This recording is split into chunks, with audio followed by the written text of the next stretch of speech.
Yo, what's up, guys? Welcome back to the Men Are Now podcast. We got a really exciting one today. We got an awesome guest, and we're going to talk about the masculine and femininity, balance. And essentially, we've all dealt with this, we've all experienced it, and it's not talked about too much. How to balance these different energies within ourselves, within relationships, within our friendships, etc. So we're going to dive right into it today. So introducing, as always, the husband. What's going on? We have Mr. Jaron Scott of Gringo Guides. Hello, hello. Oh, wait, that's a name change. Yeah, huh? Who did that? Who signed off on that? Huh? What's that all about? Yep. These guys over here. And then finally, we got our special guest today from Stand Tall, Rise Above It, Lucas. Welcome, my friend. Good afternoon or good evening, guys. So all the way from across the globe. Yes. Got that's right. Here. We got go ahead and give us an introduction about yourself. We were just talking backstage, and I had no idea how tall you were, and you've got a history of basketball, and I don't know. You're an interesting guy. So tell the world who is Lucas. In a nutshell, because I can talk about myself for hours, of course, like anyone could, with stories and everything. But I live in Amsterdam. Spent my college years in the States playing basketball and going to university, of course, getting a little bit of education. I am bare feet, I would like to say 6'10 and a half, so 208 in centimeters. Had a professional basketball career in Europe. I did a little corporate work. I had a little bit of startup work, delved around in the cryptocurrencies, and basically at the start of this year, I started Stand Tall and Rise Above It, with the sense that I wanted to help men stand tall in life and rise above their problems, or actually more like dissolving the problems, right? Like just make sure that they're not existing anymore. And then about half a year ago, I made the pivot to more of a spiritual side, or at least in understanding the spiritual side of the whole masculine and feminine dynamics, because I felt there's a bit of an uncertainty in the world when it comes to in regards to just men in general, how men should behave. And for me, it came, of course, with the name that we all know, Andrew Tate. And then on the other side, I feel like he's an extremity. And on the other side, there was maybe an LGBTQT movement that was on the other side of it, and then everything in between. And I feel like both sides are not going to come together. And I hope to make men understand themselves better at first, and then understand other men and their women, and vice versa. Because I would like to see us coming together more as a society, but also as a person. I feel like a lot of men are disconnected from themselves. And I guess most humans nowadays are so disconnected from themselves, right? We're living through a mobile device, we're living through the internet, we're living through everyone else's experience, and we kind of forget who we are and what we can accomplish, already have accomplished in life. So that's me. That's great. I love what you're saying there. I definitely see it today that there's a lack of understanding what masculine and feminine really means and how we can live through those. I had mentioned it before in the channel, and I'll mention it again. The yin and yang is truly the most beautiful symbol that I think exists in the world, and it shows that, and it stood the test of time. The difference between masculine and feminine energy, and when they come together, it's just beautiful and it's powerful. Like it's that name's fitting for you too. Right? Which one? Let's say that name's fitting for you too, being, would you say 6'10 and a half or 208 centimeters, Stand Tall, Rise Above It? Yeah. Did that have something to do with the name? You're like, well, I do literally look above the entire world my entire life. Well, see, I was having this conversation with a friend and a therapist, and I said, like, okay, like starting the new year, I'm going to start my coaching business, but I don't have a name for it yet. And he said, well, what do you want to do? And I explained what I wanted to do. And I was like, he's like, well, do something. And he's an Irish guy, or actually a Great Britain guy. And then Or he lives in Ireland now, and he said something. You know what? Stand tall. And I was like, well, stand tall is just the first half. Of course, you're gonna stand tall against the problems in life and be strong and be courageous. But there's also have to be something that you want to overcome stuff, like you want to rise out of it. And he's like, rise above it. So there's no pun intended, but it's like a double entendre almost, right? Like stand tall and then rise above it. It's like you're already like 208 and you want to be taller. That's not really what it's about, of course. But And we as men, we're always looking to rise above our current situation. I think that's a really powerful message. And so you and I, we met in a coaching community. So can you share with the audience like what you do for your coaching? Like what does that involve, entail, etc.? well, my coaching clients for now they were at me from the beginning, so they were still more of on the passion and the purpose kind of trajectory. My new coaching course is going to come out on October 1st, and it's going to be a 3-month course through the whole concept of masculinity and every facet of what it means. And it can be anything of just understanding where masculinity came from, and duality in life, because that's kind of what you said, right, about the yin and yang. It's just, for me, that's the dualities in life. There's always the light and the dark, the rain and the sunshine. We always find like two opposites and then make them whole, basically. And then for me, it was also just the understanding of like, if I feel like what cats do, basically. So you take care of yourself so you can take care of the other person first. Because sometimes people are so busy with taking care of other people around them and forget about themselves. So I feel like there's a sense of self-love, finding the self, and then creating all kinds of concepts either through meditation, workouts, visualization, anything else, just questionnaires. The beautiful thing is, and that's why I like my job the most, is the product is men and human beings. And I think that's the most difficult, but it's also the most versatile product we can have, right? Because sometimes when you say you can sell a car, and that car has a certain top speed that you're pretty certain of that it can reach. But you don't know how fast a human being can go, because records are always meant to be broken. So we're so fluid. So one person can be so that's also the thing. It's like, right, masculinity is not like really a start and a beginning where you can scale people. I feel like everyone, it's like almost a piece of the pie. And some people have a little bit more of this, a little bit more of that. And it's much more complex. That's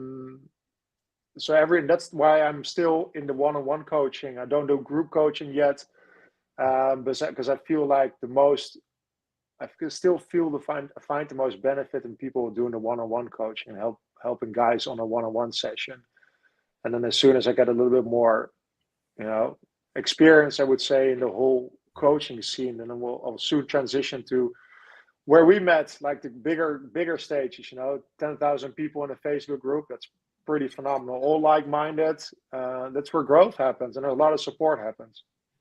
Mm-hmm. And the guy we're in the community with, like, I've been following him since he had like 2,000 followers on YouTube, and now he's at like 360K. So he's had a transformation journey too. So it's just cool that so many men right now are trying to level up and just be better, and the internet provides this great opportunity for anybody to do it. Like who would have thought we'd all be connecting here from all over the world? It's insane. It's crazy. So I actually have a question for you three. I'm newer on my masculine journey for sure. How do you balance it between the masculine and feminine within yourself? Because to give a little context, so I have a move coming up with homie Jaron here, and I'm really excited for it. But there's like a sense in the last few days of that ungroundedness, that uncertainty. And so I noticed that my own feminine energy has kicked up a little bit. And because I've been following all these masculinity stuff, and like part of me is like, dude, you can't be feeling this, like, and kind of I'm giving myself a hard time. So how do you find that balance within yourselves, basically?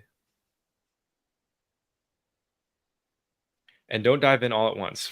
Yeah, I'm just trying to think about it, because like, I tend to live my life, like, as you were saying, Lucas, like there's a spectrum to masculinity. And so I tend to live my life pretty masculine, pretty dominant, pretty authoritative, pretty aggressive.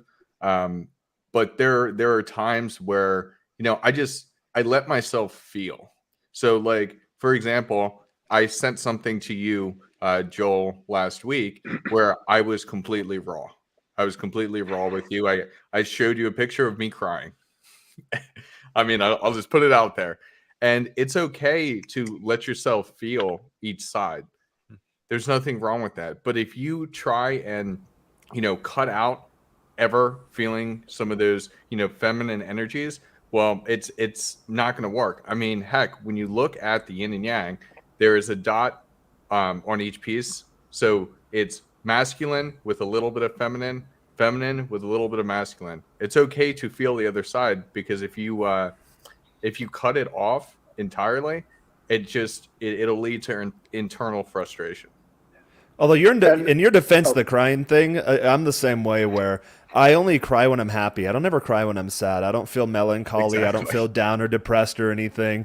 It's more so, and this sounds really weird, but if there's something like a funeral I have to go to, I'm usually pretty stoic. I know that my role there is to be the rock for other people in the family or in my immediate circle to lean on. And then I grieve my own way, and usually like, oh, it's the natural course of life, and these things happen, and I'm not immortal. That will someday happen to me, and that really brings me internal peace. But if I see a beautiful sunset, or oh my god, at my sister's wedding, dude, I was crying so hard, it was ridiculous. But I was happy, I was elated. So in your defense, you weren't crying because you're weak or you're sad. You're just, you have to enjoy the beauty of the universe and this life we have sometimes, and a lot of people don't do that. And I'm trying to understand where my feelings are coming from, right? Because I feel the crying example is actually a beautiful thing, because it almost comes down to this masculine fragility, right? Because sometimes we're like, wait, like the alpha male, which is like almost the quintessential male that we might adore, like we want to be alpha, but that doesn't necessarily mean that always everyone has to be alpha. And what is then the crying? Is that like more of the feminine energy? It's like, is a man not supposed to cry? And what is a man not supposed to cry out of sadness, but we can cry out of happiness?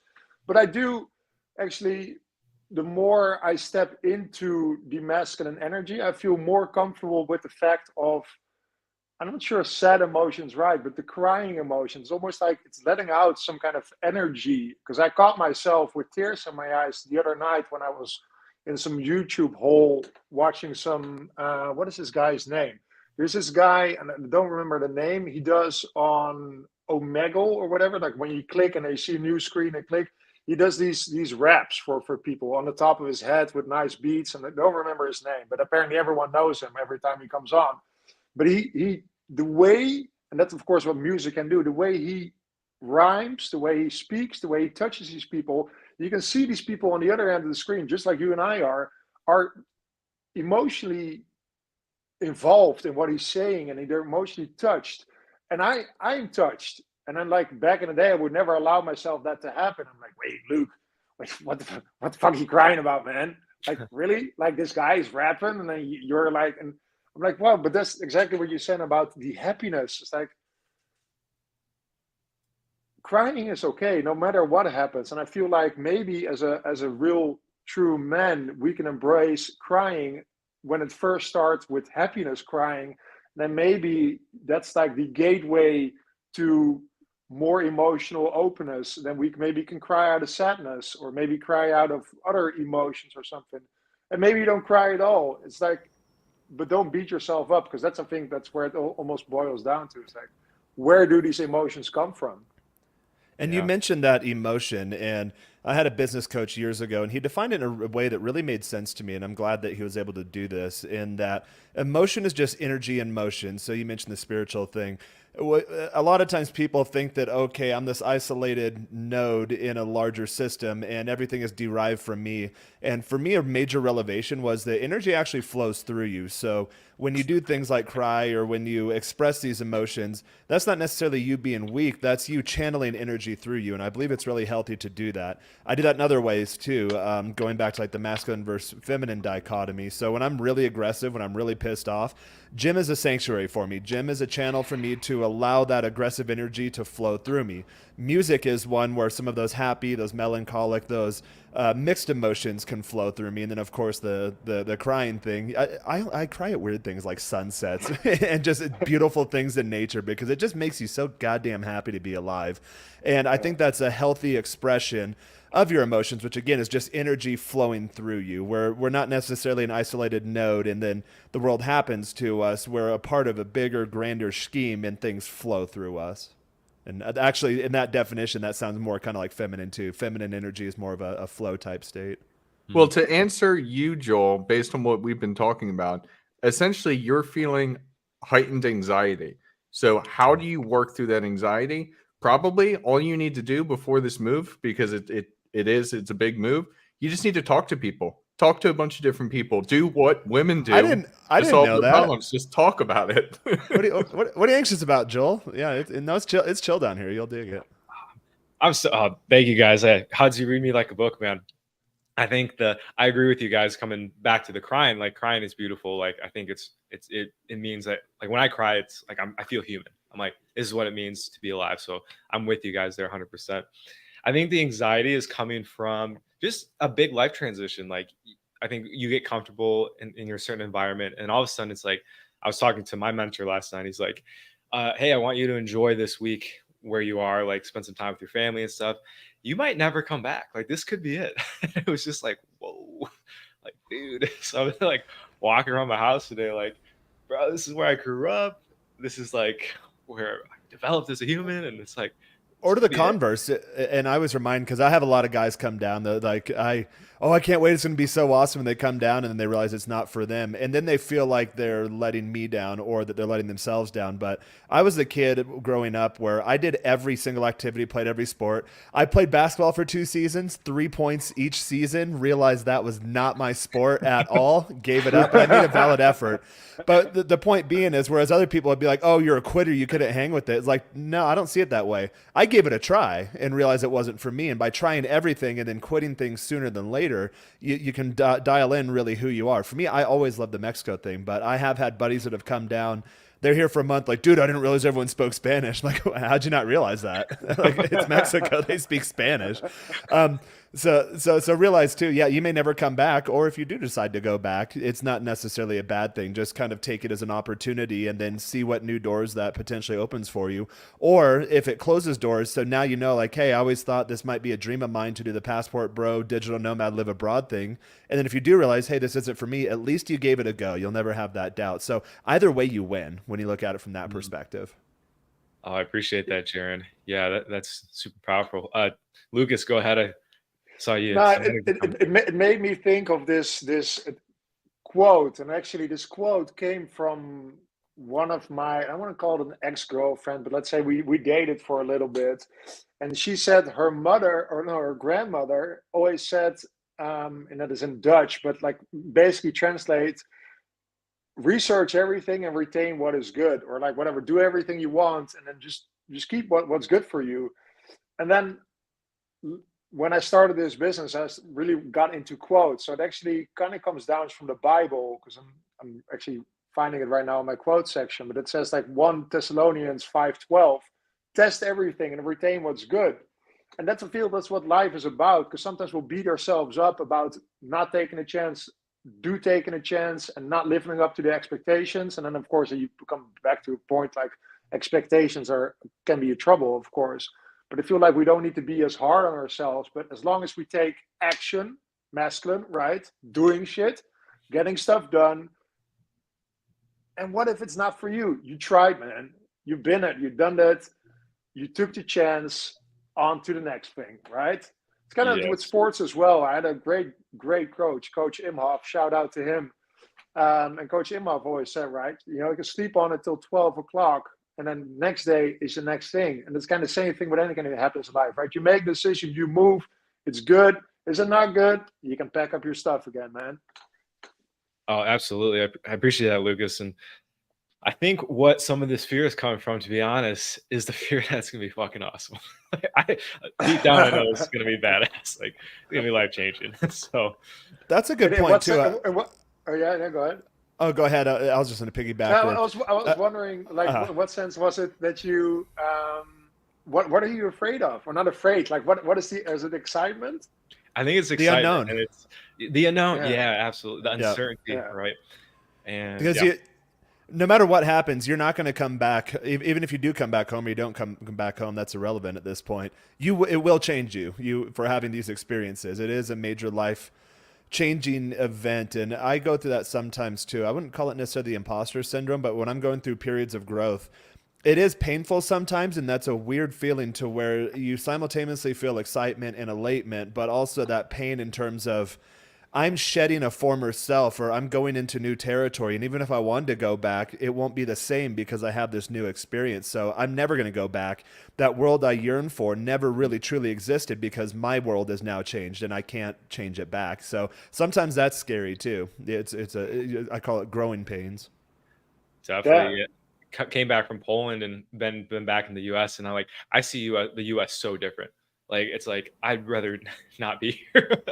So I feel so not. The more I'm outside of the U.S., the less and less American I feel when I go home. And you'll hear me do the Freudian slips too. I'll say, "Oh, the Americans," or "Oh, people up there," and I'm like, "Oh, that's my country."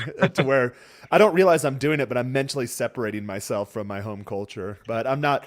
The U.S. is cool because you can be a new immigrant and then show up and say, "Hey, you know what, man? I'm American. I believe in the American dream. I'm gonna give it a go." Like, hell yeah, you're American.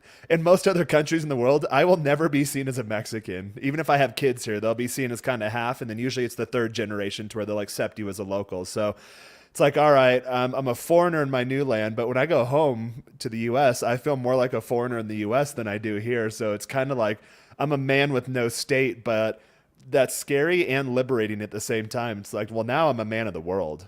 Now I'm my own person. And you hear these in religious texts all the time. You have to get out of your shell. You have to go out in the world. You have to go wander the desert for 40 years.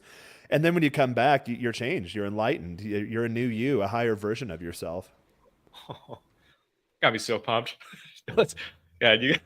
Oh man, fucking yeah. Thank you guys. And coming full circle, I think this is why coaching is so important. Like, this was basically thank you guys. Like, this was a mini coaching session and a free coaching call. We'll invoice you. Don't worry. $7,000. Okay. Yeah. Man, I might not be coming down for this bill, but guys, like, getting around other guys that, are where you want to be, that have experienced what you want to experience, are further along in the journey, is so powerful because you can bounce these ideas off them and really have those deep insights and revelations that you wouldn't have had without. Like, if I wouldn't have talked to you guys right now, I'd probably be carrying around this energy for the next 10 days until I actually came down here and experienced for myself. So coaching just helps you expedite the process, and you can just save years of your time from just getting a coach. Like, and we all do coaching here. So we see the transformation within people that we coach as well. Like they come, they're struggling, and next thing you know, they're like free, and they're just like, wow, I've been trying to do this thing for years, and I talked to you for half an hour and now it's over. So yeah, super powerful, guys. So we'll move on here a little bit. Any other masculinity topics? I know, Huds, you had some really some big questions you wanted to pose about relationships and stuff. So I didn't necessarily have big questions, a whole bunch of big questions, but this is big, man.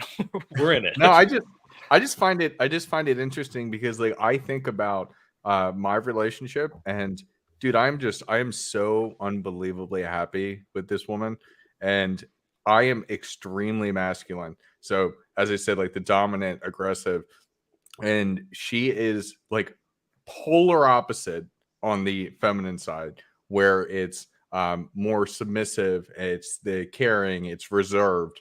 Like, it's crazy how different we are, but then we work.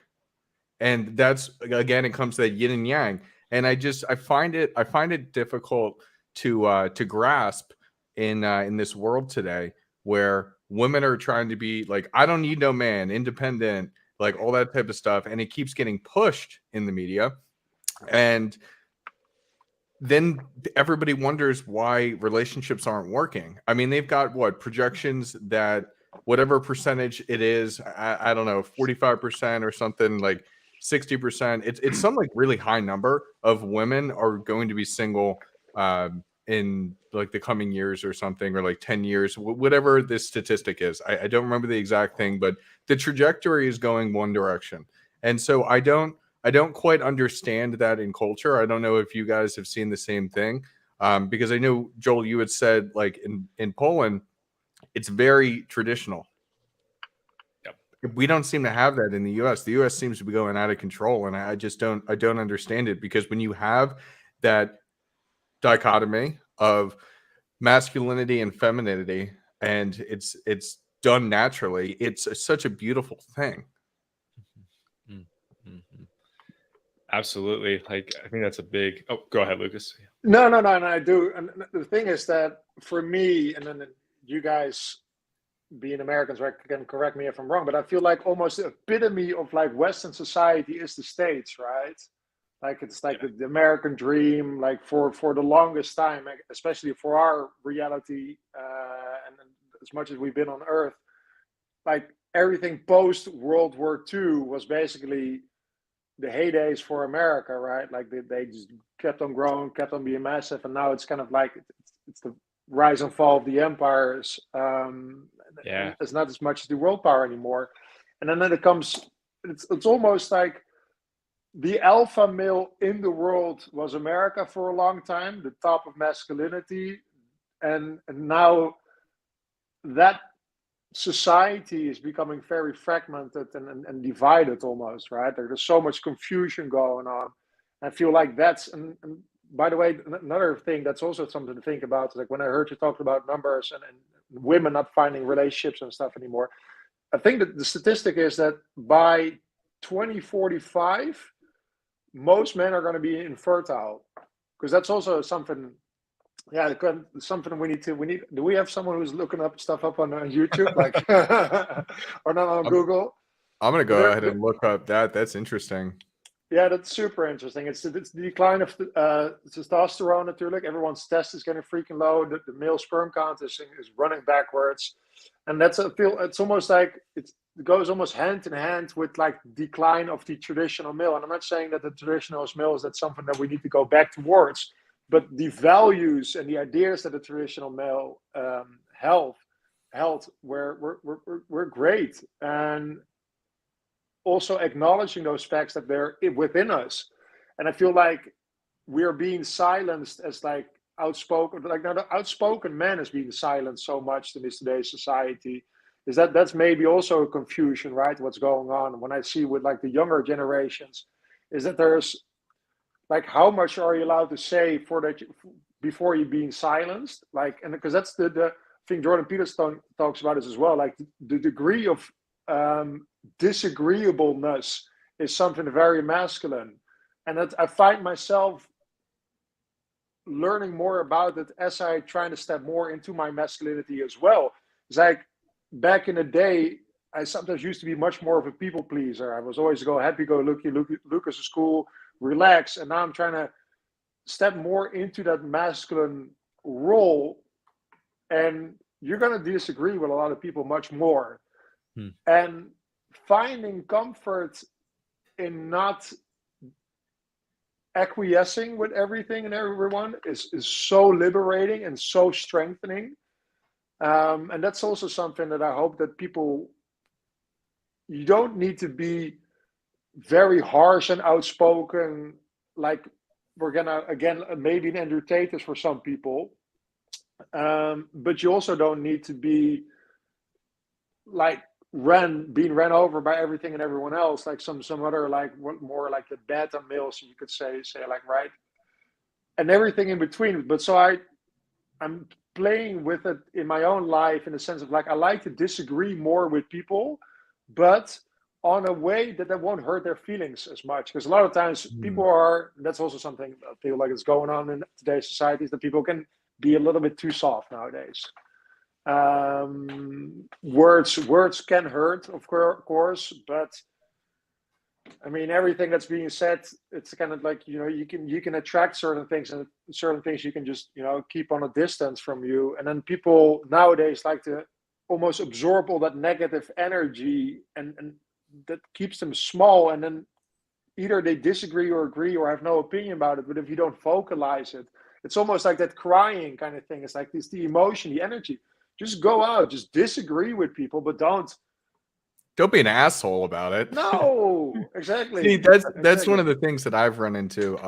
I tend to be very polarizing with people because I'm very firm in my beliefs, and I'd love to challenge people. not necessarily like to start an argument, but I just like to challenge the idea itself. Like I may actually agree with your points when you're saying them, but I'm still going to challenge you. And then I've had to learn how to smooth out my language over the years so that this doesn't happen quite as often. Well, like with your vocabulary, that you're a little bit too hard. Yeah, like the way that I would say things, because that would then I used to be a little too aggressive, like a little bit earlier in my 20s. And so now I've kind of learned how to say things without really pressing people's buttons and actually having that discourse in a peaceful manner. Yeah. My computer overheated, so I'm back. No worries. We're cooking over here. And by the way, I looked up the statistics. So I was right on my first number. So 45% of women are expected to be single and childless by 2030 or 2030. So that's 7 years from now. That's pretty crazy. And then for the men, I didn't find exact numbers, but it does state that most men in the US and Europe will be infertile by 2060. Infertile, that's insane. Or what's the statistic? It's something that a third of all men between 18 and 40 haven't had physical intercourse or intimacy in the last year, which that's insane to me. That is insane to me. There's a lot of loving that could be had that's not being had. That's what we're talking about. We need to live the masculine and feminine. We need to bring the genders together. But instead, for whatever reason, media and everything else is pushing them apart. Yep. The way I see it is it's like when you look at the people too that are so upset and the ones that are like, lashing out, passive aggressiveness is kind of the energy vibe I get. Like it's not direct, like you were saying, it's more like underneath the surface and trying to manipulate, which is quite, toxic and codependent and all that stuff. But when I see it and I look at the people, it seems almost like, and I almost feel some compassion because those people are the people that weren't, maybe accepted in high school. They weren't, because this all goes back to like being children, right? Like they probably weren't the ones that were, on the sports teams and doing really well, like socially, right? So the way I see it is like, it's almost their time to get back at everyone. And they're doing it in this very kind of weird, like, not so. The point I make too, going back to the whole love topic, is that a lot of men don't know how to, and again, it's emotions are energy in motion, channel into that universal emotion of love. If you come from a religious persuasion, that's God and the Christian faith. So whatever frequency that is, learn how to dial into that, feel that for yourself. And you can feel it like literally light you up at your core. There's a reason language exists in the way it does, to why we say like, I saw the light, or I saw the light at the end of the tunnel. That's the universal energy frequency or wavelength of love. Channel that through you, and then through your masculine filter, then you can actually give that love to a woman. And when I first understood what that universal love was, felt it, realized that I am an extension of the universe. They tell you when you do things like mushrooms, like MDMA or any of those, like don't look in the mirror. If you're new, don't do that. But for me, I always look in the mirror because you just see the universe looking back at you. Or again, if you're of a religious background, God looking back at you through your own eyes. And when you have that, then it just lights you up. The whole world changes, that the detail is crisper. The birds chirping is a little more beautiful. Just walking around and just, wow, it's so awesome to be alive. Now you have that at your core. You can channel that love again through your masculine frame or filter into a woman. And we see that manifest in the physical. That's why we have the hardware we do, it's pretty obvious to see with your own two eyes. And I've noticed once I channeled into that energy and I could allow that to flow through me, and I can give my masculine love to a woman, that a lot of them are incapable of receiving love. And again, if you look at the physical hardware, women are receivers. Masculine energy is more of a penetrative type energy. So I think that really screws a lot of things up too. Like I have a lot of love I want to give, but if that energy receiving receptacle or vessel is unable to do so, then what do you do with that? And I've always noticed that women that are capable of receiving my masculine love, universal love flows through me into them. And then feminine energy is an amplifier, is what I've noticed. It comes back to me, and then you get this positive feedback loop to where you really grow together. And I think that's why in any sort of faith or tradition, or even more like Eastern type philosophies, going back to the yin and the yang thing, you have to have masculine and feminine energy together, because that's how you triumph. That's how you achieve. And with that amplification type effect, really, if you get with the right partner or the right female, since we're talking to guys here, then you're truly unstoppable. It's just energy just amplifying and repeating itself. And that's really beautiful when you can find that. And I believe that is the natural state of men and women. And unfortunately, men don't know how to tap into that energy. They don't know how to funnel or fuel their masculine love into a woman or a female, and she's unable to receive it. And because of that, she can't amplify it. So we're just kind of these two independent units that should be together and vibrate and magnify, and we don't. It's just kind of, all right. Third of guys not having any physical intimacy, 45% of females being completely single, and all right, like, what are we going to do with that? I think it's up to us, huh? Ultimately, us, the men who are trying to understand it or understand it to some extent. I mean, I guess we're no super experts on it yet, but we try at least to understand it and make it known, because I feel like the world needs more men like us who are more on the forefront and trying to help and educate. Because for me, just like a lot of more other things, I would like to see the dynamics of masculinity and femininity maybe in like high school courses or something that like we understand. Because a lot of times we get biology, right? Like, oh, you know what the penis and the vagina looks like or whatever kind of stuff. But no one talks about energy, right? Which is like one of the most predominant factors in this whole universe. Everything is energy. And no one talks about these dynamics and how this works. What do you feel? Certain emotions, certain energy in motion, you're going to feel it. How are you going to react to it? What can you do about it? And that's what we are for, to help the men nowadays. But our job would have been a lot easier if there's some way for them in high school or whatever kind of school, guys, but also girls get taught this. How do you go about this? Like, it's more of the emotional, energetic intelligence that you can create.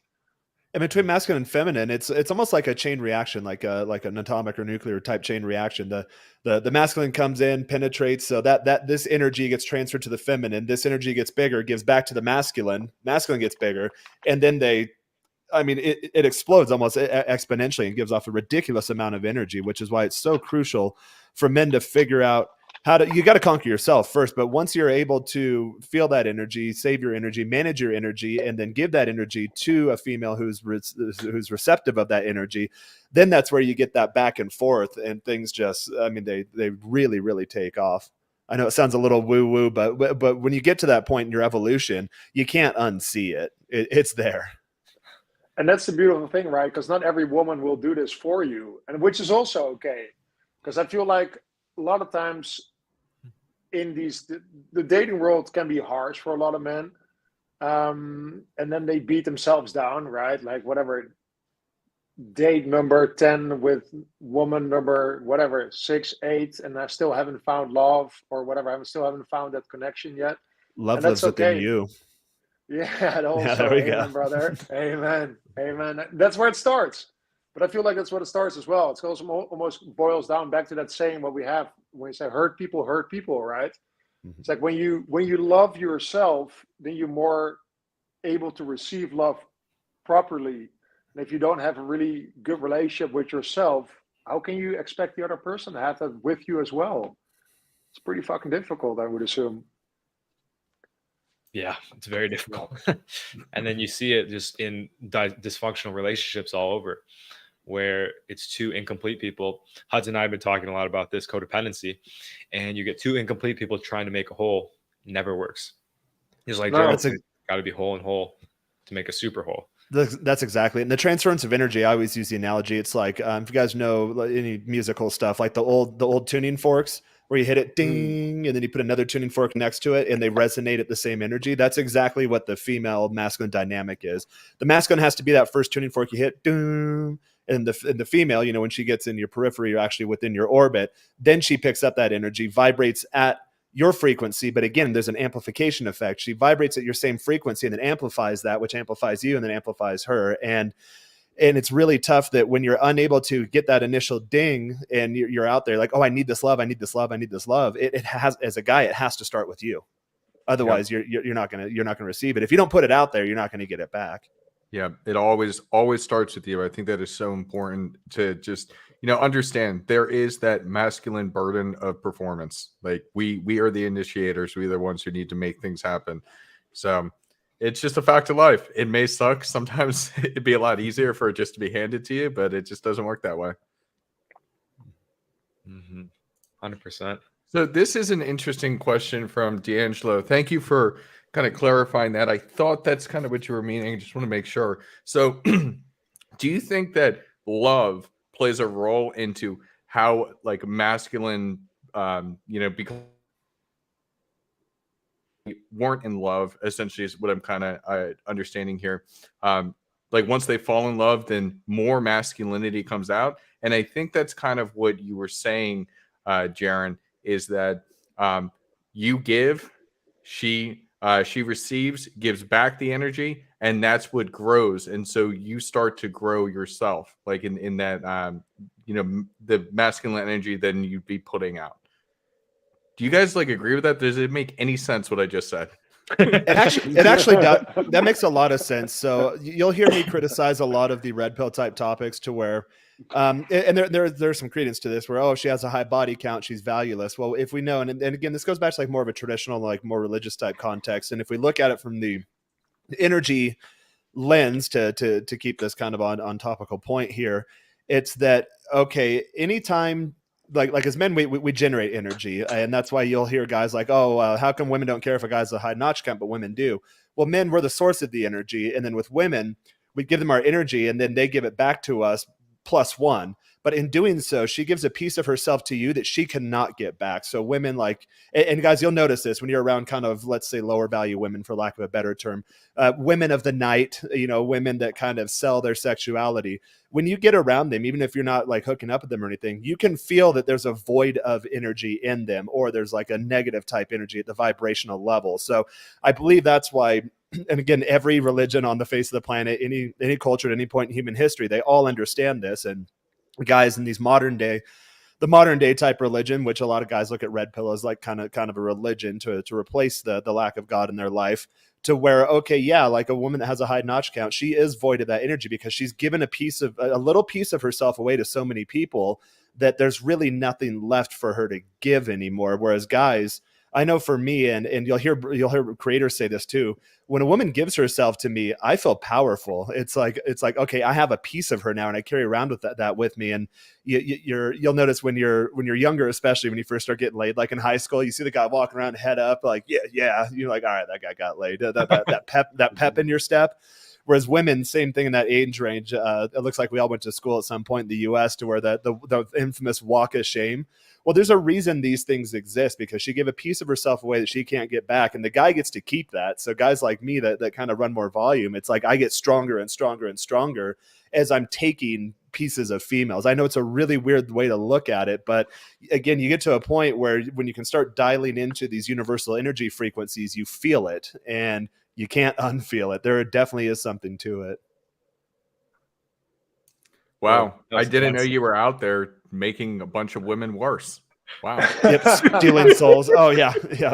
I actually make them better. My girls always compliment me like, wow, I'm in good shape and I sleep so well and I just feel so peaceful and at ease. I'm like, yep, because that's my natural energy. That's what I'm giving to you. And then sometimes, you guys know, like women will bring negativity sometimes, but she can use me as an outlet for that. And then that can flow through me. I have activities like gym and meditation and guitar, and I go for walks every morning, and those are my outlets. So I can take on other people's energies and allow that to channel through me in a positive manner. Yeah. And I think it kind of evaluated through the years as well, right? It's like, because with the technology, kind of also created the exchange of energies between more people, because it's not just face to face. Because I 100% agree with you that like the sexual dynamics between men and females are completely different because of our different energies. But back in the day, when you talk about like women with more men underneath their belt or the notch on the belt, I feel like what the problem is nowadays is like women can give themselves even more to more potential men through the means of social media. And I feel like that's almost worse. No, it's not almost worse. It is worse, because for me, for example, I don't really have a big problem with women having too. Of course, like what is too many? I mean, the numbers are debatable, but for me, it's more of the exactly what you were saying about the energies. Like I can kind of feel what her like life force energy, sexual energy is when I interact with a woman, when I sleep with her. Like you kind of can feel. But if she's lost in social media, or maybe even worse, like for example, like don't display yourself. So I would say like not super sexually online, because that takes away so much of your life sexual energy. You kind of giving it to the world. You're like, boom, look at me. Look, you can have all like sexual, all bikini pictures of me, like, and you become so empty of like this beautiful sexual energy. If you would just share it one-on-one, you're so limited, of course, because you cannot scale like your one-on-one experience. Like, whatever, but you can build like Will Chamberlain and have like slept with 1,000 women or whatever or more. Difficult, but there's still the energy exchange between two persons. But as soon as it becomes empty, or for men addicted to porn, like it's such unhealthy. You give yourself to so many empty potential women or characters. Exactly. You're giving away your masculine power to an empty vessel, whereas it's always an energy exchange flowing through you. So like I slept quite a bit last night. I had to recharge my batteries a bit, but last night I normally don't drink, had a couple whiskeys, but I was out with friends that I haven't seen in a while. So that actually kind of recharged my batteries on the social front. And we actually got into the discussion last night. I know a lot of guys don't like these topics, and it comes kind of like from like the effinism type camp, but we were talking about with social media, a lot of women that just put themselves out there for clicks and likes, these vanity metrics, these artificial dopamine hits, rather than actually finding the way to like receive a man's true core masculine, universal, God-given love. Then in that sense, they really are objectifying themselves. And in doing so, they're giving away their feminine or their female power, the same way guys give away their power to porn and alcohol and drugs and addiction and commercial type pursuits, keeping up with the Joneses in the US. Oh, I'm going to go buy this new car. I'm going to feel good. Yeah, you feel good for a couple of days until that payment hits, and you're giving your power away.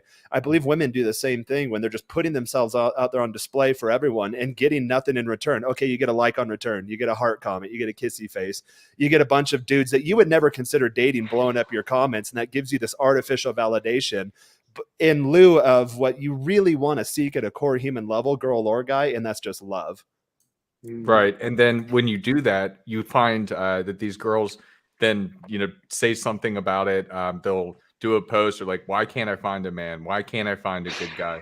I mean, hell, I always keep thinking of she's not so much like that, but she's still treated it the same way. Jennifer Aniston.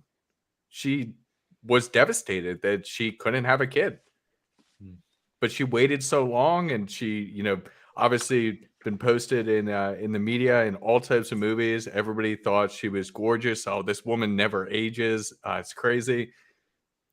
Well, she did age, and she aged out the ability to have a child. And there's that void in her now because she was so focused on everything else. Oh man, 100%. D'Angelo, to your question, I like what you guys said. Like that was super powerful to hear. I haven't heard it from that perspective before, so that's awesome. The way I'm kind of looking at it is that, so a lot of guys, when they start, being around women and they get their first girlfriend, they love them unconditionally, right? Like the same way you love the puppy, and they love and love and love, and they kind of let all the other stuff go because they're in love now, right? The love will last for eternity. And as we see, you got about like 3 months, and then she's like, you stop going to the gym, you stop working out, you stop being on your purpose. And so that's how I kind of see it. Like going through heartbreak makes you realize as a guy, you have to be like what the boys said earlier. You have to be on your masculine purpose every single day. Got to be going to the gym. You got to be socializing. You got to be connecting with other guys. You got to be, connecting with women. And that's the way I see that it helps masculinity, because it teaches you that if you want to attract women and have love in your life, it's not unconditional. Sorry to break it. There is stipulations in play. And that was a big wake up for me too, because I wanted to love, because, we're all human beings, and, we all deserve love, which I still believe is partially true. But again, it comes with having to do the work at the same time. Yeah, no, it's interesting. Now that I'm thinking about it, yeah, because when you get into relationships, a lot of times, exactly as you said, she's essentially, as the receiver, is taking more from you than you're able to give. And when you lose your purpose, that's when the relationship slowly starts to fall apart, because you're not the person that she was interested in when you got together. So it's very important to maintain that and improve that. I mean, hell, that's what we're doing literally every single day, Joel. We're building out the company that we have, and you know, my girlfriend sees that and she's attracted to it, and like and then she'll do things to support me. So she'll have dinner ready for when we're getting off a business call. She'll give me a massage after we're done working on after I'm done like editing or working on something. And it's absolutely fantastic when she sees me still having that masculine energy and increasing that masculine energy, and then giving back with the feminine energy of caring for me. So it really Well, is a beautiful thing. you're illuminating an otherwise dark world. Now, maybe we're not that big, so we're not as socially relevant as some of the bigger names in the space, but we're getting there. But we're still, rather than just focusing on your household, you're going out there, you're putting yourself on camera through digitally mediated means of modern day communication, and you're shining your light on the world. And in doing so, that's making you more powerful. And this is one thing that changed the entire game for me when I realized that, talking about energy, women can feel your emotions. They can feel your energy. So it's kind of like in sales. I remember I've had a couple of sales gigs where you stand up, you look in the mirror, you smile, make sure, do your affirmations in the mirror, because if you get on the phone, like, oh, hey, Bob, yeah, how's it going today? Like, dude, who are you? Why are you calling me? Like, hey, Bob, how's it going? Hey, missed your call. Like, oh, what is this about? Yeah, we spoke last week. And your energy, people, if you're here and they're there, then you will match in the middle ground. And for me, it was so powerful when I realized even things through digitally mediated communication, like texting. So if I'm feeling anxious and I'm sending a girl a text, don't send the text, because it doesn't matter what I say. Do you use emoticons or no emoticons? What do you say when she says this? Doesn't matter. If you feel anxiety at your core or you're unsure, that will be communicated to her. I don't know how. They have a sixth sense, but they can tap into it and they can feel it. When a girl comes over and if let's say she's in a bad mood, but I just had a good workout and I'm fucking pumped, immediately that changes. Maybe first couple minutes, oh, I had a bad day, my sister's having issues with her husband, it's causing some drama at home, and then it's kind of shaking up the family, and there's some financial stuff for the company. She'll get that out. But if I'm pumped and positive, then she doesn't take that from me, but she almost comes up to my level. So it's why we hear things like, guys, like, you got to be the rock, you got to be the safe harbor in rocky waters, or like what is it, like a harbor for any ship in any storm, something like that. But all of these things exist, and they've always existed forever. I know we're in modern society. We get things like, oh, the Western culture is wrong about this, just a bunch of white colonizers and shit. Doesn't matter what culture you look at, they all have their own way of expressing this. It is universal to the human experience, so you have to keep that in mind. But going back to summarize the point, really, women can feel your energy, guys. So if you feel off, she's going to feel it too. Oh, we have guys in our private groups we talk about that are kind of more on the black pill side of things. Oh, women will never love me because I'm not tall enough, or because I'm a certain race, or because I don't make a certain income, or I'm not a certain body fat percentage. It doesn't matter what it is. Whatever you think is your problem, you're going to transmit that energy to her, and you're going to create that self-fulfilling prophecy. Whereas there's a reason I always say things. I only engage happy, healthy relationships, and I only give myself to women who love me, who are attracted to me, and who are fall in the fuck yes camp rather than the F no camp. And in doing so, your universe, or your reality, the world, starts to reflect that back to you very quickly. So that's why I'm very diligent and disciplined about not tolerating bad energy in my life, or bad relationships, or like, hey, I know you have something going on, but we don't talk to each other that way in the context of this relationship. Like, hey, I don't allow people to raise their voice in my house. I don't raise my voice in my own house. You definitely won't do so. There's the door. And I get called an asshole for it, but there's a reason you have to have those boundaries, because otherwise it'll drain your energy, and she's not going to get anything out of it either. That energy is going to, she'll get that energy, that validational energy from you, and then she'll put it back out there in a negative sense, like, oh, let me see, in this passive aggressive type stuff. And a lot of guys fall into those traps. They get baited into these traps. Whereas for me, it's like, hey, like, I'm a powerful beacon of shining light in the universe. Either you reflect that back to me and amplify it, or you just don't have a place in my life. Yeah. And in addition to that, I feel like if men will ever come up to me with that kind of like rebuttals, so to speak, right? Like I'm not tall enough, I'm not financially free enough, that kind of stuff, then I'm just taken aback. Like, wait, come over here, brother. You don't need to be out there yet because you got so much stuff to fix with yourself, and you're gonna try to find the dream woman. It ain't happening, buddy. It ain't happening. He's going to Like, draw more negative energy into his life, and that's going to make him more fixated on yeah, that. Oh, I am less than, I lack. And yeah, I'd tell the guys that like, you're not ready to be dating. Do not date. yeah, and like, and it doesn't need to be like a fake sense of accomplishment or something, but like same thing. Like when you go to gym and you work out and you feel good and you radiate that, then and you step in a good energy, then you're in a good space to maybe meet more people, and maybe people feel more attracted to you that way. But if you're in a sorry kind of state, like you don't want to start a relationship out of like sorriness or something where people feel sorry for you, like, ah, oh, man, you lost your job, yeah, I'm going to take care of you, blah blah blah, and then you're going to be held in that like that sorriness kind of state, but like, oh, you're jobless and you feel sorry for yourself, and like, ah, and then she will keep you there as well because that's kind of where she will like you to be as well, because that's her comfort zone. It becomes your comfort zone. It's like, no, you need to be out there. You need to be happy. Like from my perspective, you need to be happy with yourself. You need to be loving for yourself. You need to create a certain freedom for yourself, because I feel ultimately that's what men do, right? We create freedom for the world. Like if a war happens, it's not like, we're going to send all the women to the front and we're going to cook all the home cooked dinners. No, like when shit hits the fan, all the men are going to go hit the front or whatever we need to do. And then the women make sure they'll take care of whatever, the children and that kind of other stuff. So you take care of yourself first, whatever way you need to, feel as confident as you're going to be, and then step out there and then go into the dating pool, and then, start upgrading whatever you want in your life, external from yourself.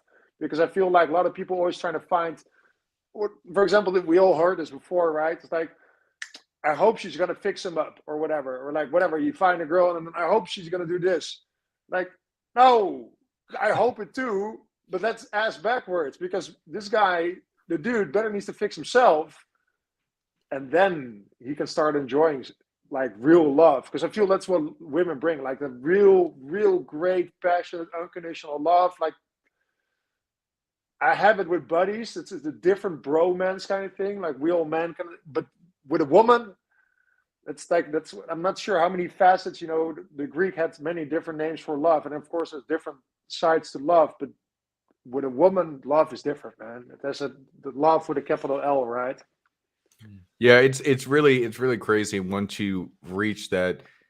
I mean, I guess there's never 100% of your potential, but when you become whole and you're bringing that positive energy, like as Jaron's talking about, you bring that, then you can pull out that beautiful love from a woman. You really can, and it's the most amazing thing in the world once you see it. Yeah, and the sad thing is a lot of guys don't even know what that is. They've never experienced it. And then kind of like the example I gave earlier, to where a lot of women can't receive it. Even if guys do have it in front of their face, they don't know how to channel into that frequency. So I'm really into old vintage stereos with the big radio dial, and you're going to the FM band, and then you get it, you dial it, you're dialing fast at first. Is there anything out there? Is there anything out there? Oh, you kind of hear it. And then you slow down and you really, kind of like my focus is trying to do right now. It's like really trying to dial it in. And that actually worked out well. You dial it in, and then you get that crystal clear FM stereo sound, even through I have like a 1978 Kenwood 7050 here. It's beautiful. But if you just nick that little FM tuner dial just a little bit, it'll completely undo it. So it's so like love is out there. It's all around you, but you have to learn how to dial into it, make it and own it, figure out how to fill your bucket, and then give it to someone else. And I think at the end of the day, it's what a lot of guys want. I'll get coaching clients, and I talk about the dating thing and like dating multiple women at once and having multiple relationships. But most guys, and they're usually really forthcoming and honest. They'll just say, like, dude, I just want a girlfriend, or like, I just want a girl that loves me for me. What they don't realize is unconditional love for women doesn't exist, because love can only be generated in the man. Or like if you go back to, again, traditional stuff. So like God, man, woman, children, animals. So like man has to drive love from the universe, own it himself, and then he can give that to a woman. And a lot of guys get that reverse, like, oh, if a woman loves me, I will then love myself. No, it all starts with you, and as a guy, the burden of the responsibility is on you. So if you want love, you have to figure out how to generate it within yourself. Otherwise, it'll just continually evade you, and it's right in front of your face, just like the radio dial. I use the same thing, kind of like universal energy, or again, a lot of Christians might call it God, or whatever, and whatever faith you prescribe to. But it's the same thing as the radio dial. There's radio waves all around me. I don't hear the radio right now because my receiver's turned off. But if I flip it on and dial it in, it's right there. It doesn't mean it didn't exist before I didn't hear it, but now I'm actively and consciously dialing into that frequency. And guys, you have to learn how to do that too. That's where you find love. You find love in the universe. You channel that through yourself. Then you give it to your woman. Then she gives it back to you in an amplified role. Oh man, I love that. Pun intended. So we are coming up on the hour here. So, to finish this off, why don't we all go around and say 3 ways that we can all level up, become more whole within ourselves for the people listening, and 3 ways to find that love within. So Lucas, if you want to start us off here, let's go around the horn. So wait, 3 ways to find love within, and three ways to spread it out in the world? 3 ways that you focus on or you recommend to guys to nurture that love and relationship within. Well, I feel like it's asking the tough questions within yourself, right? Because it for me, it boils down to it's not self-mastery, but understanding your emotion, understanding where you find lack in this world. Because what I also don't want to create is men with some kind of sense of entitlement or fake not egos, but fake what do you call that? When you feel good about yourself. Arrogance. Not arrogance, but the positive side of it. Pride. Yeah, with a sense of pride and stuff. So because what could happen with the flip side of the negative stuff is that when you tell people like you need to be this way, that, blah, blah, you don't need to do anything. You don't need to be anything. Just go sit with yourself. So for me, first of all, it would boil down to having a me conversation in the mirror with a notepad or however you like to converse with yourself and feel like, okay, what's the conversations I'm having within myself that make it that I'm maybe A, not happy with myself, and B, having trouble finding women or finding love at all. And then I would work on that. So because that could be anything. So for me, it would start with inner conversation. And however you're going to do that, there's multiple ways to do that. But start with that inner conversation and find love within. Love that. Again, Jared, how about you, my friend? Yeah, so there's a couple, and I say these all the time. So the first is your body is a temple, treat it as such. You only get, there's a Warren Buffett video, it's a real good one. It's like you only get one of these things, so you can go buy a new car, trash it, and then trade it in for another one. You only get one body, so treat it well. Like I haven't slept as much these last couple of nights, but I'm filling my social bucket. I've been working a lot lately, so I'm like, all right, I need to charge my social batteries.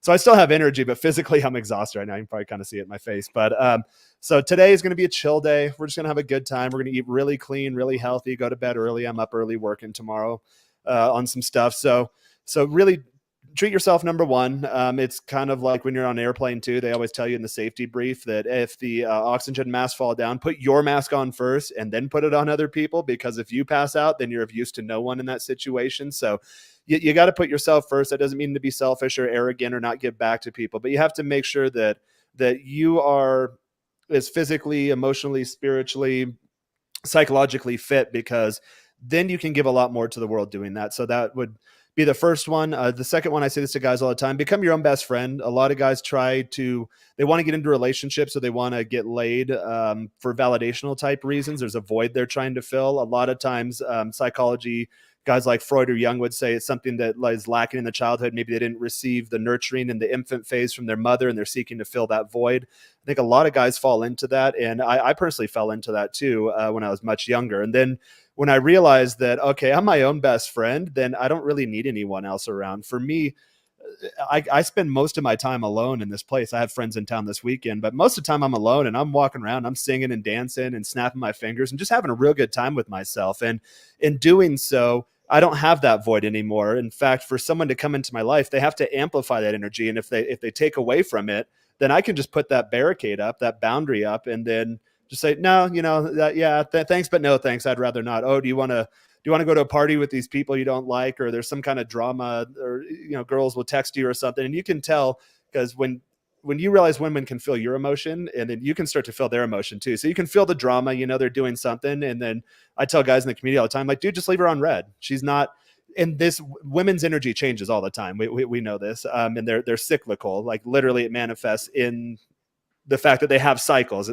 Pay attention to language, guys. It exists for a reason, and it really tells you exactly the way the world works if you dial into it. But women are cyclical a lot of times. So you realize, hey, it's just one of those days. She's not on the right frequency. I'll just leave her on red, and then she'll get back to you. And then you set that precedent and that expectation that this is how you come at me. This is how you approach me. This is how a relationship with me looks like. So that actually, it was going to end up being number 3. I kind of segued into it without saying number 3. So first, your body is a temple, treated as such. 2, learn to love yourself and become your own best friend. And then 3, set boundaries. And you don't want to be draining your batteries for nothing. You need to make sure if someone's coming to the table that they are actually regenerating your batteries and then amplifying you, whether it be a guy friend, business partner, family too. You can cut off family if they're not on your same vibrational frequency. And then especially in the context of male-female relationships. Hell yeah. Cool. Husband. Yeah, no, I there's not much to add from what they've already said, but I think the most important thing for me is you need to be honest with yourself. Like, look yourself in the mirror and actually admit to and forgive yourself for your shortcomings. We all have them, but a lot of people, they allow that pride, that ego to kind of keep it there instead of working on it. So understand where you are weak in whatever aspect, so that you can become that full person, so you can have a healthy relationship. And when you identify those areas, whether it be, your fitness, your making sure your body's in check, or it's your social skills, or it's your finances, whatever it is, or maybe you have an explosive temper. Like maybe it's something to do with your emotions. Figure it out. Forgive yourself for the fact that it exists and understand it's a piece of you. And then find people like coaches, like any of us or any other types of people out there that do it, and work with them to solve that so that you can become whole. We're all built or we're all born at, I guess you would say, like a certain percentage of where we need to get to. Some people are born like at 60%, and then they get to 100% to become whole faster than other people. Some other people may be born at like 10%. But identify those things, forgive yourself, like give yourself forgiveness, give yourself, space, and actually work on it. And then once you work on that and you really find your correct frequency, you have some beautiful, beautiful relationships with other people, not just with women, but also with great guys like I've got right here. It really is. It's a beautiful thing. So that's the main thing that I would suggest to focus on. And can I add one more thing to that? I feel like we are, I guess, more alpha than most men, and we're very direct and harsh and whatever. But also on the softer side of things, don't be so fucking hard on yourself as well, right? Because I feel like sometimes if we're too hard on ourselves and see too many obstacles and whatever, like look too much on the other person, like, oh, it's so difficult to achieve and everything, and like you guys talk easy and stuff. It's like, have some fun. Like life is a whole lot of fun, but exactly what we said, like set some boundaries, understand yourself, work hard, play hard, but also if shit doesn't work out, it's all right.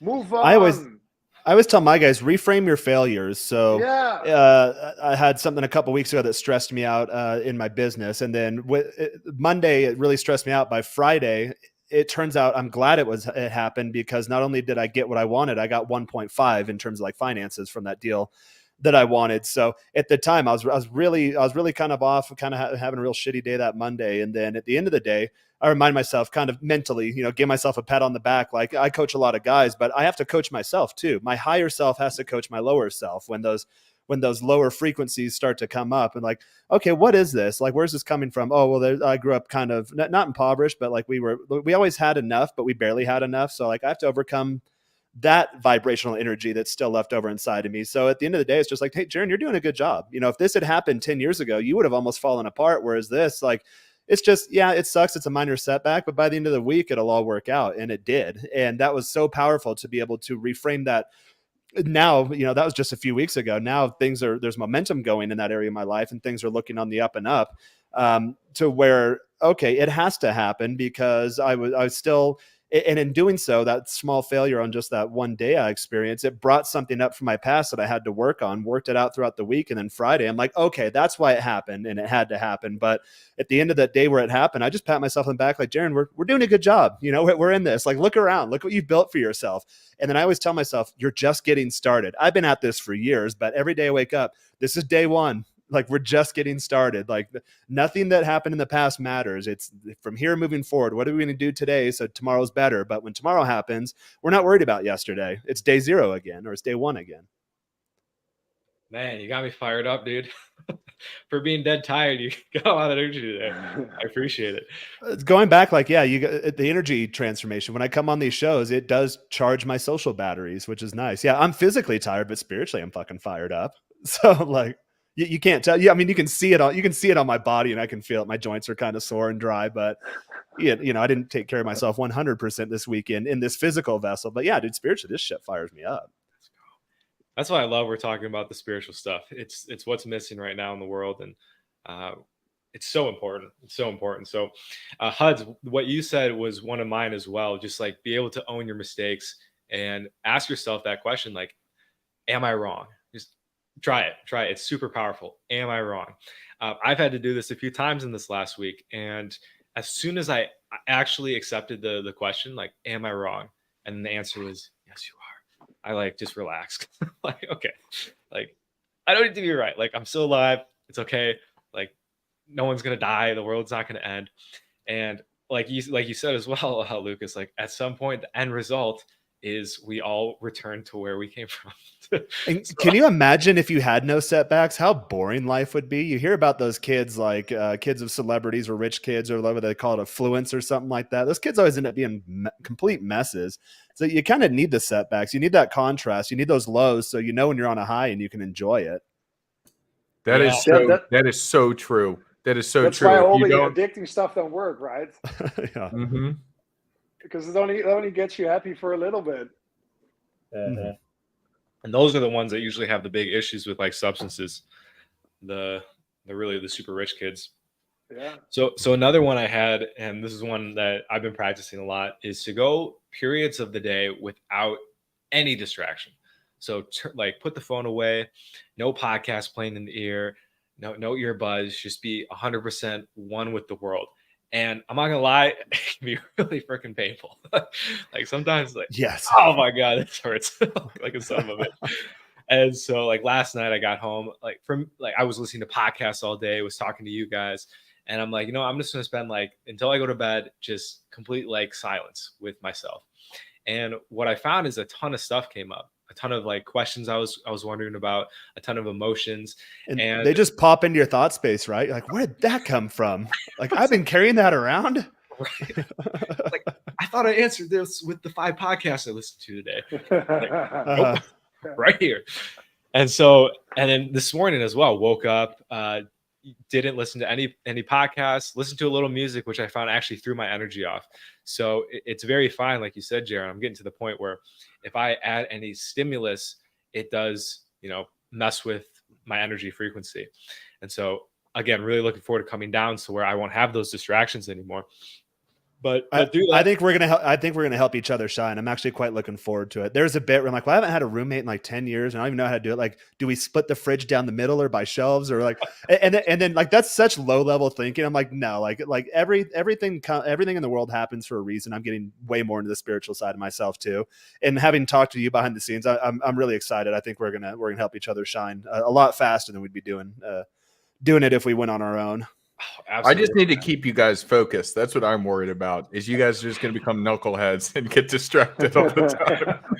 Well, No, we're you can ask my guests right now. They're like, I'm always worried they're bored because I have people in town, like, and you feel like you have the obligation to entertain them. Like they've never been to Mexico City before. We should be going out and seeing the tourist sites. And we went out last night and just sat down and talked for hours and hours. Today we're all kind of tired, and they're like, hey, we're fine if we just chill today. I'm like, okay, good, yeah, because I'm not really looking to be a tour guide. I work very, very long days, so it'll actually be the opposite. If Joel, you're like, hey, dude, we do live in a cool city. We should probably go out and experience it a little bit at some point. For me, it's finding time to pull myself out of work and actually enjoy life a little bit.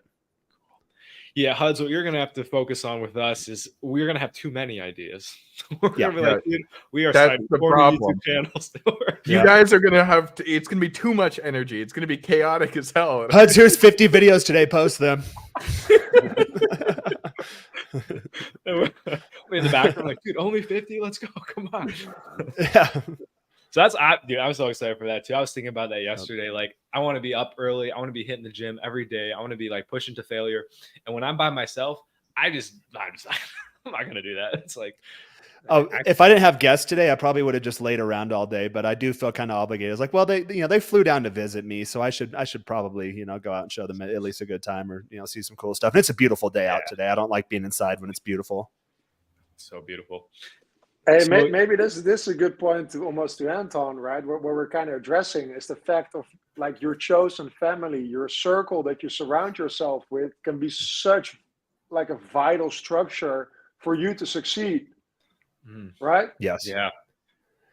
I used to be one of those lone wolf, or what do they call it, Sigma male type guys. Like, and I am naturally an introvert, but me having this energy right now, you notice when I go on these streams, I have a lot of energy. That's because I feed off of you guys' energy. You give that to me and it comes out of me. And then when I'm by myself, I'm usually pretty quiet. I'm usually really low energy, really low key, trying to kind of recharge my batteries there. But I think that it has a lot to do with it in terms of going back to the energy thing. I think that was the thematic topic of this entire conversation. You have to get that from your social circle. So guys like, oh, I'm going to go conquer the world on my own. Yeah, you can do that. I guess Caesar could have done that on his own, but having multiple Roman legions probably helped him out a little bit in that conquest. Yeah, no, I swear, I know a guy that is actually somebody I used to work with. He went that kind of lone wolf route, and he's been fairly successful, but he has a cap, and people don't want to work with him, and he's very difficult to work with, and it just you reach a cap, and it's incredibly frustrating. Having that circle, like a circle like this of people that can elevate you, it really is the most beautiful thing in the world. Amen. Yeah, Huds, you woke me up to that like 2 weeks ago. Like, this is a new epiphany for me. Been in that lone wolf mentality for so long, and in this course of like, I don't know, like 12 hours, I heard 4 different people say you need a team. One was you, Huds. One was our other friend Josh. One was The Rock, and then Tom Brady.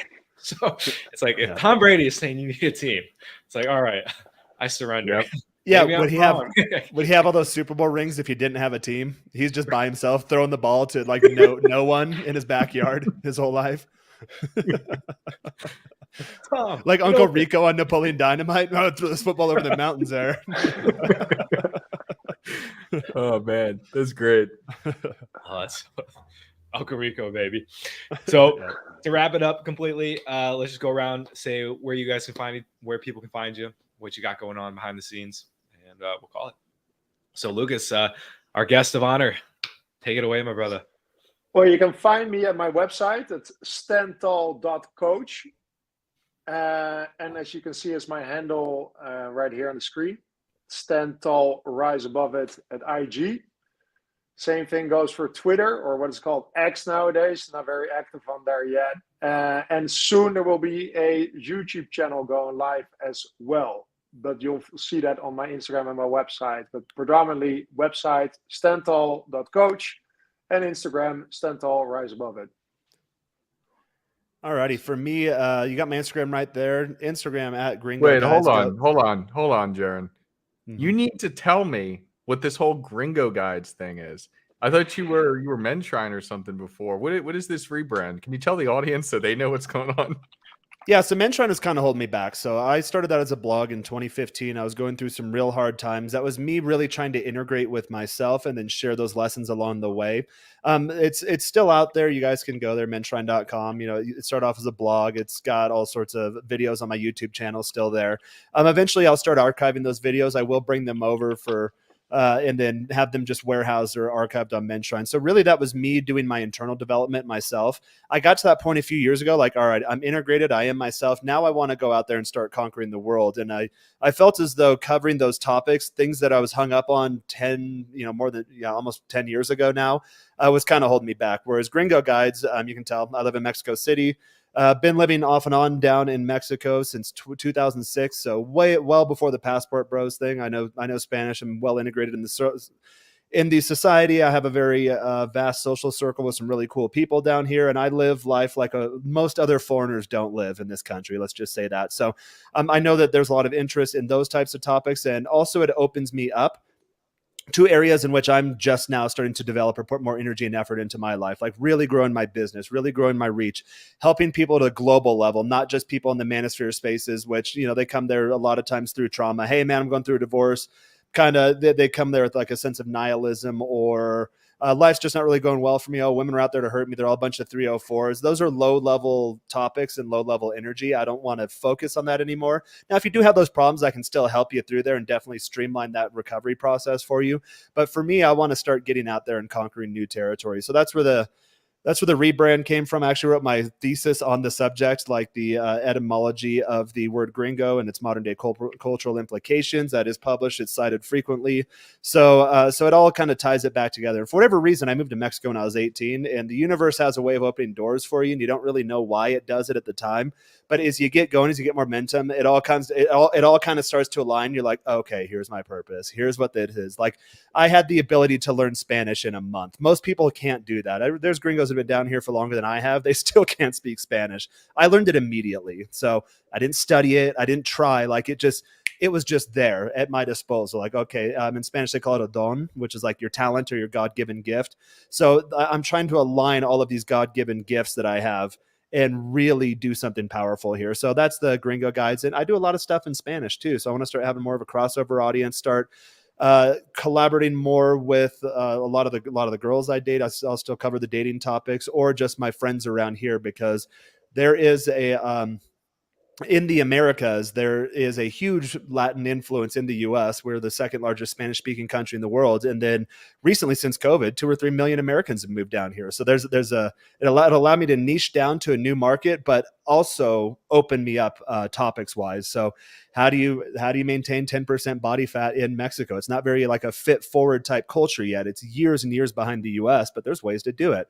Okay, well, how do you do that on a budget? I can do all of these topics now. So that really excites me. And then with Joel coming down, I figured, hey, it'll be a lot easier for content. I've got a buddy from LA. He arrived late last night. Just the conversations we're having about little things. Oh, why does the security do that? Why does the door close this way? How come the windows are that way? Like how come the light switches are reversed? Just weird little things like that. Those are all content opportunities. So that was kind of the goal there. So go to Gringo Guides. You can find my YouTube channel. Be sure to follow, like, subscribe videos, share, recommend to other people. Get in the comments there. I do one-on-one coaching. So through Gringo Guides, you can link to my website. It's still menshine.com. We're building the new site on the new domain right now. I do have the top 10% community. That is a group of guys looking to level up in all areas of love and life by building lives worth living and loving. So reach out to me about that. I have a dating course coming up. A lot going on in my life. Dating course coming up. So get in and ask any questions about that. And then actually got invited to join 2 very big names in the space, Troy Francis and James Tusk, to do a live in-person boot camp in Mexico City. So those guys have their own methodology, but me, a lot of my value add is like, I know the lay of the land. I know the culture. I got a couple of phone numbers last night with my main girl with me, and my buddy's just looking there. The girl's kind of hard to open at first, so I kept throwing out feelers, and then eventually she got one and she caught onto it, and you could see her whole demeanor change, like these little conversational threads. Just nope, miss with like throwing darts, miss with that one, miss with that one. It's like, but she's closing the distance and she's starting to open herself more non-verbally to me. And then I threw one. She completely turned to me, like shut everyone else out, and then just in my face, like yeah. I'm like, aha, gotcha. So covering all, so that's my kind of unique insight to it. And then I know the cultural thing too. So got invited to join those guys. We have a couple seats open. If you're interested in that, definitely hit me up on Gringo Guides or at Gringo Guides. And that's what I'm up to. Cool. That's wild. No, that's awesome. You're gonna be working with James Tusk and Troy Francis down there. That's crazy. Literally in your backyard too. So yeah, Yep. no, I do well down here. Yeah, I live life like no other.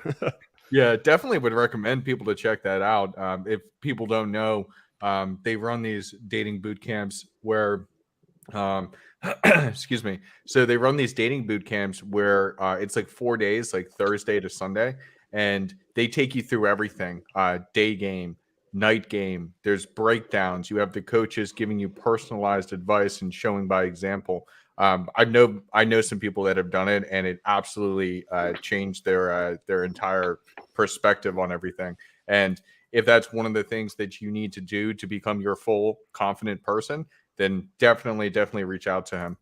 On my end, I don't have a ton to share right now, but as many of you may know, I am a dating coach. So if you have any dating questions or you want to schedule a consult, definitely hit me up right there. Instagram at the Husband. And yeah, you can continue to catch me here every Sunday. And there's a lot of other things brewing that I'm very excited about. So definitely stay tuned. Oh, awesome. And Jaron, a dong means something different in the US, by the way, than in Mexico. Yep. I do have one last thing I totally forgot to mention, Joel. We've got the Men of Now community. Yes, So, oh my God, how'd that blow my mind? I saved it for you actually, because I pitched too many things. Yeah, you're good. But I'm also a DJ. Now... I'm also a real estate agent. So the Men of Now community. Joel. we're gonna be having the Men of Now community launching on Friday, October 13th, which I just think that's so funny because Friday the 13th is always they say bad luck or whatever. We're taking it back. And the fact that it's happening in October with the month of Halloween just makes it all the more unique. So we will be launching this. There'll be more information posted in the future, but it's going to be a private men's community similar to the top 10%, but at a lower price range, because I know that sometimes it's difficult for people to stomach the full amount that they have to pay to get into top 10% or some of the other communities out there. So it's going to be more affordable, but you're going to get just as much value. So I'm really, really excited to share all those details with you guys in time. But just know that in the next couple of weeks, we're going to have an official community where you can be surrounded by these guys and constantly talk to them, learn from them, and level up in whatever area you need. Oh man, so excited. And it's going to be so cool because it's not like it's not like it's just on dating. It's going to be fitness, it's going to be business, it's going to be finance, it's going to be relationships, it's going to be addiction, it's going to be whatever your struggle is. We're going to have someone that can help you. So we're really looking forward to it. Absolutely. Guys, if you want to find me, I'm also a real estate agent and a DJ. I actually am, but besides the point. Yeah, Sobriety University, come on down. We're doing a lot of content on addiction and getting people clean and sober from alcohol and drugs. Also, we're diving into more of the relationship side of things, so codependency. So you will be seeing all of these guys on the channel coming up very soon. We're going to be going deep dive into a lot of this stuff because it's kind of the root. I mean, I think you see it a lot of times in real life. People, they get the money, they get the house, they get the women, and they're still empty inside. And often because they haven't learned how to go within. And so that's really what we're focusing on is diving into that and learning more about it. I'm still learning about it every single day within myself. So I'm right there with you guys. I also do coaching as well, like the boys here, and we're seeing some great results with people trying to quit weed and getting back on track with their lives. And it's tough. It's tough when it's not debilitating. Like there's almost something where when you're at rock bottom, it's almost in a weird sense easier because you have nowhere else to go.